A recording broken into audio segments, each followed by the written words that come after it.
Dans la baie d'Alger se trouve le quartier populaire de Bolorine. L'an dernier, au début du soulèvement populaire, nous avions filmé le quotidien de Jamal Lazizi. À l'époque, ce gardien de parking et ses collègues écoutaient en boucle l'hymne des manifestants. Des paroles que Jamal ne veut plus entendre.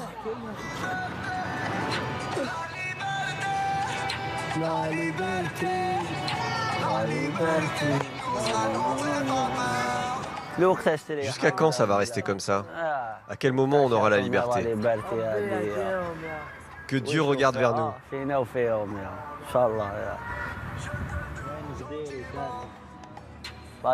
Cette chanson, maintenant quand je l'écoute, je vais pas te mentir, mon cœur se serre. En Algérie, on vit toujours dans une grande prison. On est coincé. Depuis qu'il y a des protestations, ça a empiré et ça va encore empirer. Voilà la monnaie.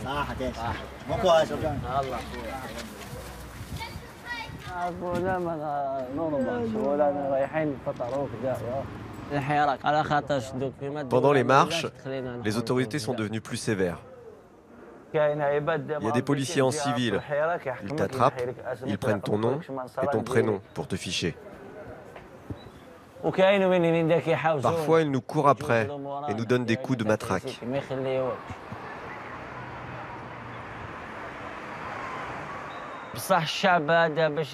Pour que le peuple puisse améliorer le pays, il faut que l'État lui donne du pouvoir. Pour l'instant, ce n'est pas le cas. On prie Dieu pour que ce pays s'améliore. On aime notre pays et on priera pour qu'il change pour la prochaine génération. Mais pour nous, c'est déjà trop tard. Après un an de mobilisation, beaucoup d'Algériens désespèrent de voir un jour le changement et craignent même un retour en arrière. Il y a un an, nous étions dans la capitale lorsqu'a commencé ce que les Algériens appellent le Hirak, le mouvement en français. C'était le 22 février 2019.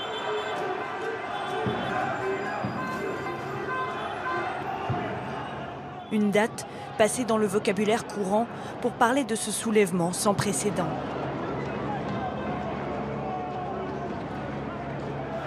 Des millions d'Algériens se rassemblent, semaine après semaine, comme Jamal, le gardien de parking.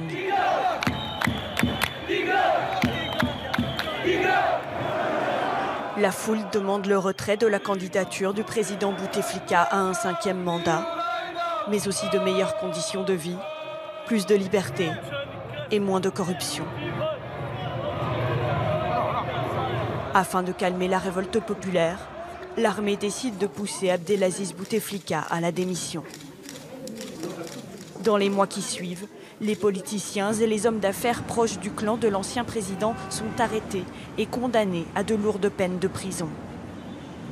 Mais les signes d'ouverture s'arrêtent là. Les Algériens assistent alors à un retour de l'État policier.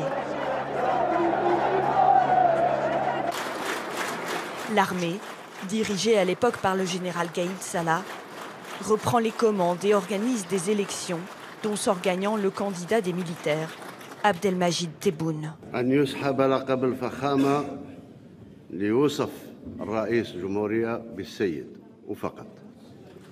nouveau visage pour un système politique inchangé.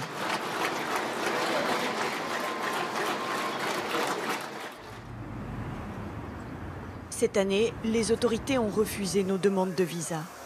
Nous avons donc filmé sans permis de tournage une jeunesse algérienne qui hésite entre volonté de continuer le combat et des illusions politiques. En voiture, en route pour une marche de soutien aux prisonniers politiques, nous retrouvons un jeune poète, Mohamed Tadjadit.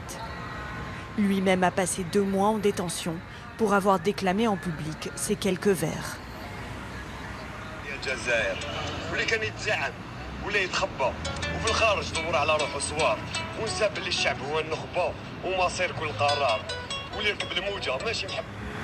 Aujourd'hui, le jeune militant vit en liberté conditionnelle et risque 18 mois d'incarcération à sa prochaine audience au tribunal. Je te rappelle et on se capte. Demain, j'ai mon procès. Merci, que Dieu te garde. Je ne sais pas à quelle heure c'est, ni ce qui va se passer. Ces menaces de condamnation ne l'empêchent pas de continuer son combat. Bien au contraire. À 26 ans, le jeune homme est devenu une célébrité parmi les manifestants.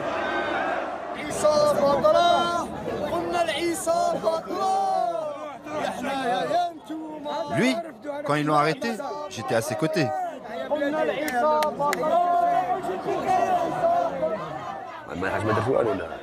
Je n'ai rien fait. J'ai juste osé dire la vérité. Les autres aussi. Pourquoi ils nous arrêtent? Nous, les détenus du Hirak, on n'a rien fait. Certains sont accusés d'atteinte à la sûreté nationale à cause du drapeau kabyle. Ils trouvent toujours un motif. Pour moi, c'est atteinte aux intérêts du pays. D'autres, c'est incitation au rassemblement non armé. Ce ne sont que des faux délits.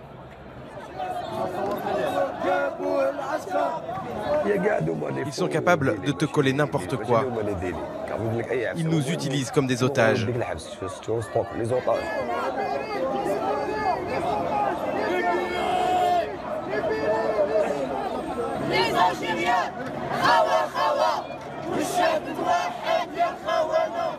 On est comme une grande famille. Ça remonte le moral, ça nous encourage. Moi, ce que j'exprime, ce sont les souhaits du peuple. Je n'ai rien inventé.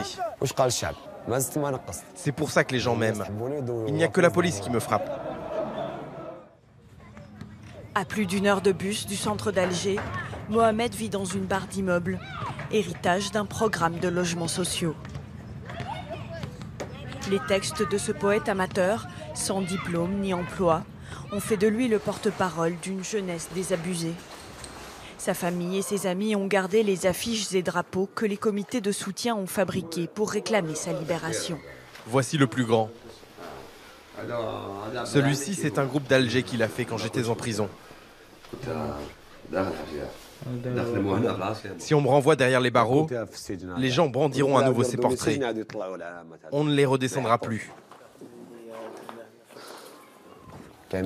En prison, il y a beaucoup de monde. Pas juste un ou deux manifestants. Il y a des politiciens, des policiers, de simples citoyens qui n'ont pas été relâchés.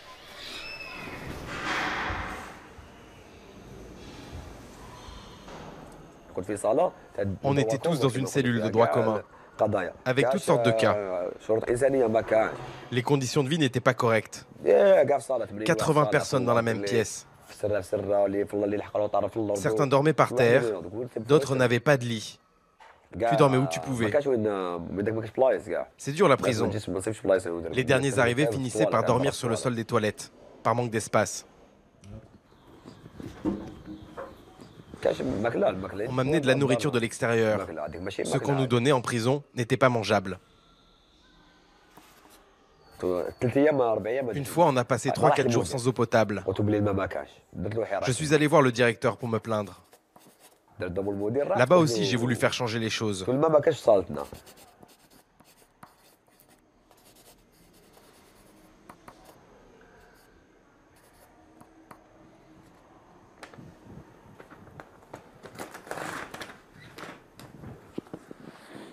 الجزائر ما كاش عداله وكلمه الشعب فوق الجميع ما يحبوش يفهموها قباله باللي بلادنا ماشي للبيع الحوار مع الاستعمار يقولنا لا واللي يرضى بالدل هذاك ويطيع قولوا له انسان حراير وحنا رجاله غير هاد الارض ما خلوها تضيع.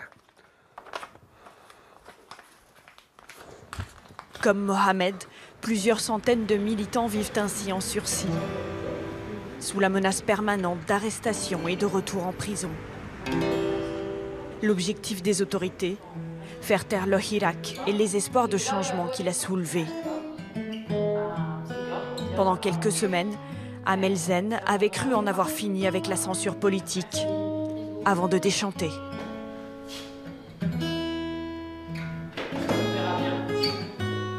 La jeune femme fait partie d'un collectif à l'avant-garde de la contestation.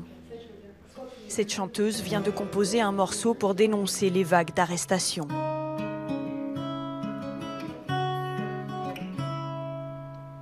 مشيت وكرا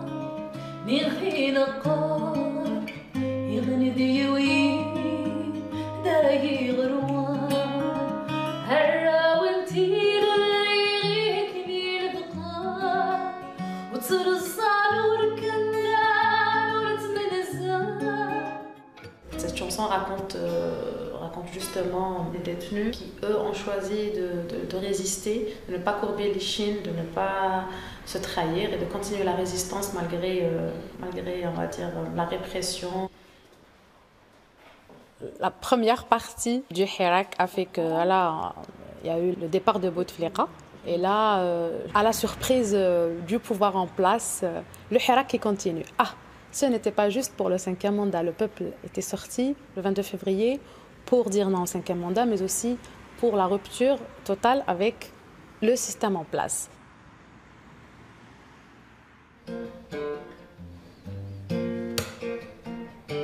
Et là, ça commence à changer. Et là, on remarque qu'il y a un peu plus de pression sur la capitale, les fouilles. Il y a eu des manifestants qui ont été pris au commissariat. Donc voilà, ça a évolué vers ça, vers beaucoup de répression. Les médias ne sont pas libres, la justice n'est pas indépendante. Finalement, rien n'a changé sur ce plan. La parole est interdite. Il y a un an, Amel avait fait partie des premiers à répondre à l'appel du 22 février. Depuis, la jeune femme rejoint les rangs des manifestants tous les vendredis. Elle refuse de se voir voler leur révolte par le nouveau pouvoir en place. Nous n'avons pas encore eu ce qu'on voulait. Ce qu'on veut, c'est le départ de tout le système et non pas juste de quelques visages de ce système. Et un an après le Hirak, certes, il y a eu beaucoup d'acquis, mais le système n'est pas encore parti. Voilà. Eux, ils sont là, le peuple est toujours là, le Hirak est toujours là, toujours persévérant et constant. Comme beaucoup d'Algériens, Amel a le sentiment d'avoir été instrumentalisé par l'armée. Loin du renouvellement de la classe politique espérée, les militaires ont imposé leur candidat. La déception et la répression qui ont suivi ont clairsemé les rangs des marches du vendredi. C'est l'acte 48. Parce que vous voyez, je communique beaucoup sur les réseaux sociaux. Jusqu'à la dernière minute, je voulais croire que ces élections n'allaient pas avoir lieu. J'ai vécu ce moment avec beaucoup de douleur. Allez, on va pas se mentir. J'ai senti la violation de cette volonté qui était scandée chaque vendredi.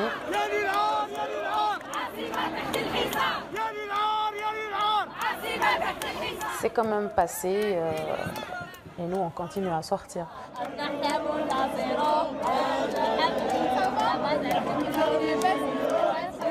Il y a 36 000 façons de faire pour changer les choses. C'est un devoir national, un appel de la patrie. Un an après le début du Hirak, la chute du clan Bouteflika reste la seule victoire du mouvement. En attente de réforme, l'économie tourne au ralenti. L'Algérie connaît ses taux de croissance les plus faibles depuis 20 ans, à peine 1%. Les petites entreprises, comme celle de Mehdi Harbi, manifestant de la première heure, continuent d'affronter les mêmes difficultés. Clientélisme, corruption et lourdeurs administratives.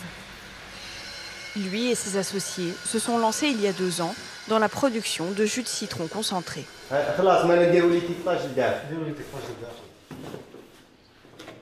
On sait que le pays était dirigé par une bande de pages. Et en tant qu'Algérien, je pense qu'on méritait mieux. Parce que ces personnes-là ont vraiment ralenti le pays. Ils ont cassé la jeunesse. Ils ont pris l'argent qui ne leur est pas été approprié. Il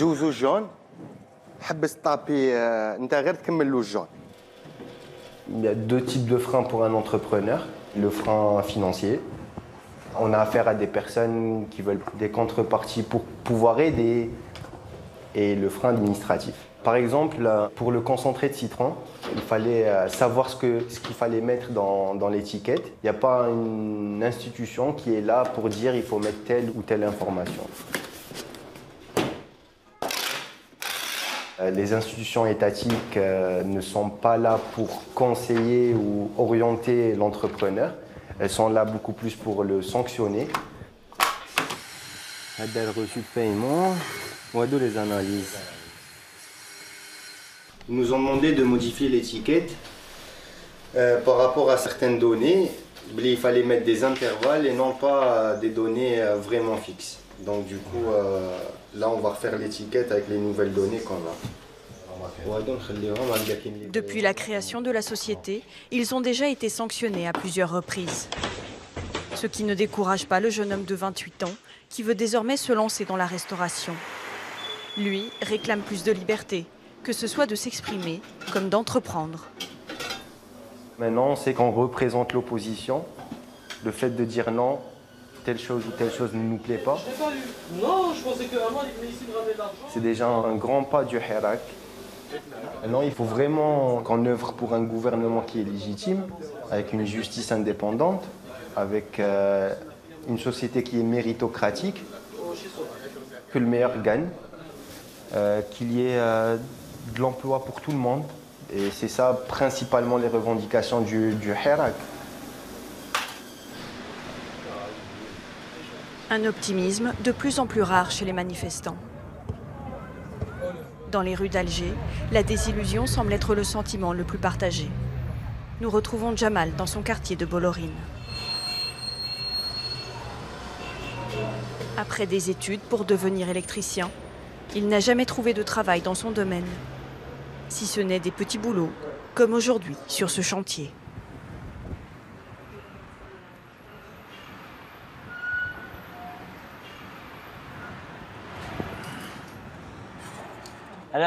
Moi, j'aimerais construire mon avenir ici pour rendre ma mère heureuse. Mais maintenant, en Algérie, il n'y a rien de nouveau. Depuis le reportage que vous avez fait l'an dernier, rien n'a changé.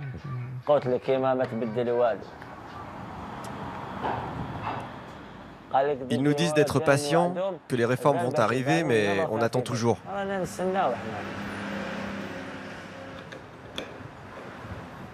On peut réclamer la liberté, mais ils ne répondent pas à nos revendications. Tu peux manifester, mais on s'en fout de toi. On pourrait défiler pendant 20 ans pour rien, on le sait bien. C'est bon.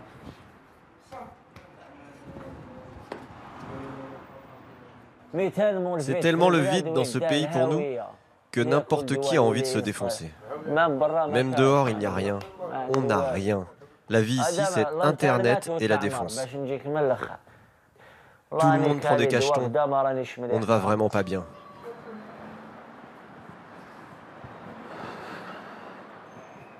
Loin des lendemains qui chantent et de l'euphorie révolutionnaire, c'est la gueule de bois pour la génération de Jamal.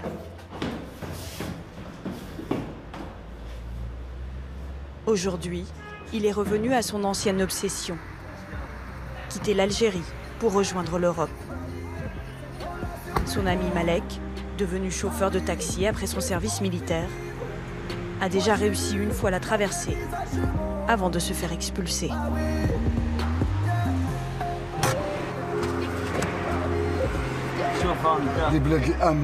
Regarde ces pays d'espoir, c'est l'Angleterre. Ça, c'est la Suisse. L'Angleterre. Vive la reine, mon frère. Vive cette femme qui gère le pays. J'aimerais bien dire qu'il y a de l'espoir pour l'Algérie, mais rien. Non, rien de rien. On descend, on va voir la mer? Ici, c'est trop tard, parce que je ne suis plus si jeune et je n'ai rien fait de ma vie.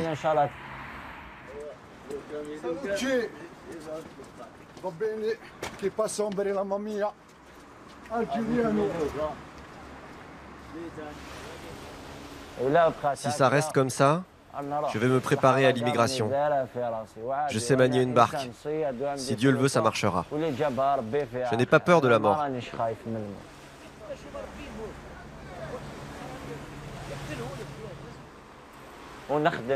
Je travaillerai là-bas et je leur prouverai que notre pays n'a rien fait pour nous. J'ai 4 amis qui vont m'accompagner. Si Dieu le veut, on sera 5 à partir tous ensemble.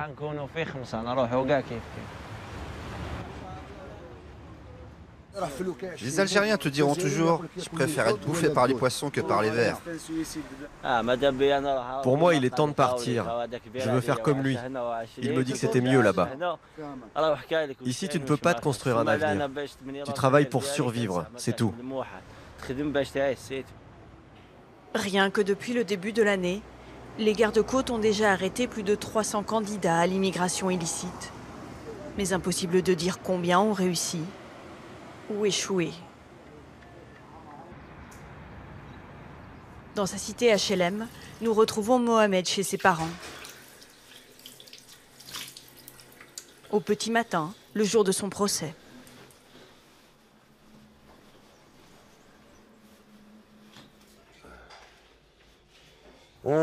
Juste avant que les manifs commencent, je devais prendre la mer. Si j'étais parti, je serais peut-être mort.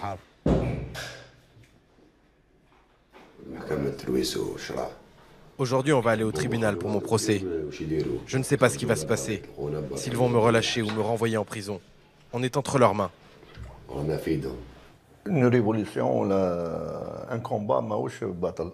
Un combat fait des blessés, fait des morts, fait un vainqueur, fait un vaincu, fait tout ce qui.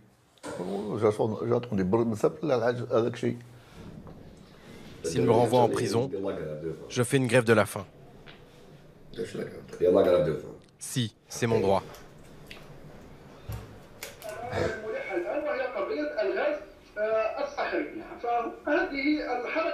Je suis innocent. Je n'ai rien fait. Ils veulent me garder pour me censurer. Ce régime est incompétent. Je ne suis qu'un jeune de 26 ans sans éducation et je les dérange. Je leur fais peur rien qu'avec mes paroles.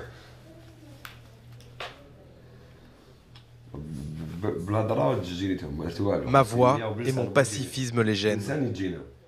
Je retournerai en prison, que veux-tu faire? Je ne vais pas m'enfuir. Je ne vais pas me battre.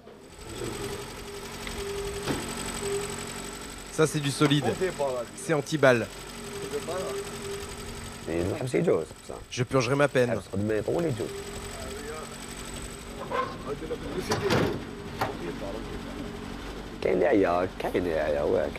Aujourd'hui, il y a des Algériens qui fatiguent, qui sont lassés. Mais ils vont se réveiller de nouveau. Ils verront que rien n'a changé dans le système.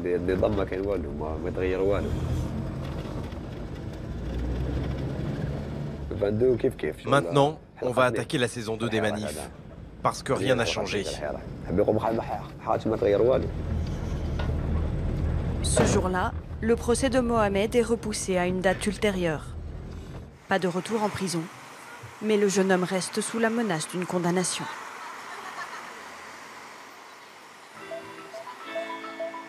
Loin des regards, Amel prépare la sortie d'un album avec des musiciens des deux côtés de la Méditerranée.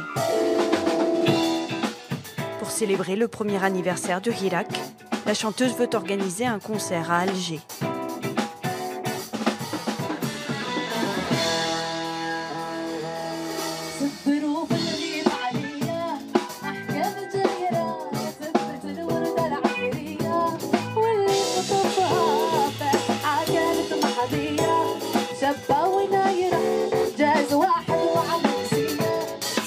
Je suis fière de mes compatriotes qui ont résisté, qui continuent le combat. C'est aussi un message d'espoir à la liberté pour continuer le combat, pour dire que la liberté va venir. Certes, ce n'est pas demain, mais elle viendra.